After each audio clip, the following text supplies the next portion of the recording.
So we're going to look at the types of cerebral palsy, often abbreviated CP, speech and language impairments that correlate with that, and literacy development in these individuals.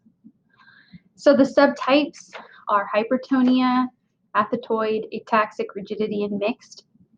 I think the one that is commonly associated, or the one that probably pops into most people's minds when they think about CP, is that first one, hypertonia, where their muscles are very contracted, like their wrists might be turned over, their neck is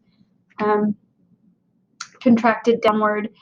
I think that's the one most people most often associate with cerebral palsy, but there are other types. 58% of children with CP reportedly have communication difficulties.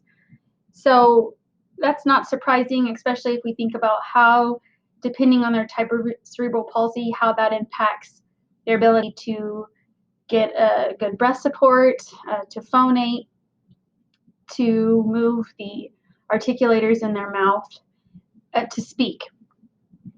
Or if not even using spoken language, if they don't have motor control to point to a picture symbol.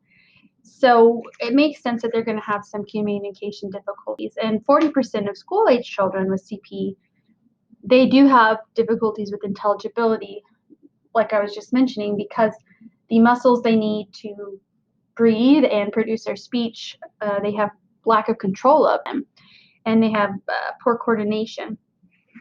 That contributes to that communication difficulty. They have difficulties with phoneme discrimination. They oftentimes have poor receptive vocabulary. They really think that this has a lot to do with their lack of opportunity to use spoken speech sounds and create words. And I think that goes back to anytime a child has less opportunity for social interaction, they automatically lose some opportunity for growth because they're not going to get the practice in not only producing speech but understanding it.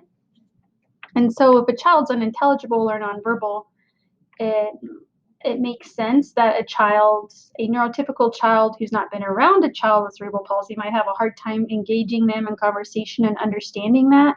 And so kind of just organically, they lose these opportunities that neurotypical students have. And there is no difference necessarily noted in the aspects of language like grammar.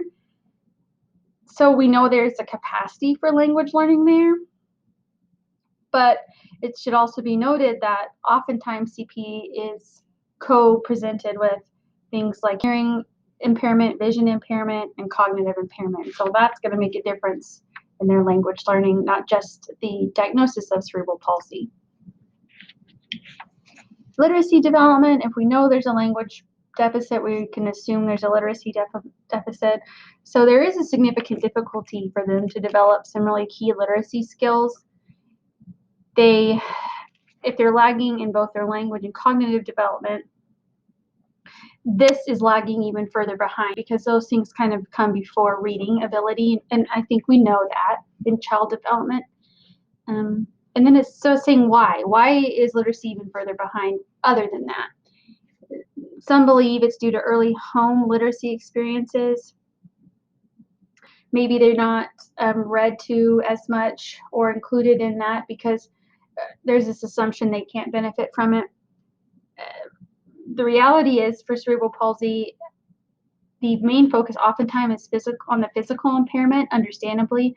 And so not even just on walking, but making sure they can swallow so they can eat, and some other major physical impairments. So we're not focused primarily on literacy. And then, again, their physical limitations that is going to affect the opportunity to interact with their natural environment, and that includes other people. And then that just kind of works against them. All right, we're going to move on to looking at spina bifida.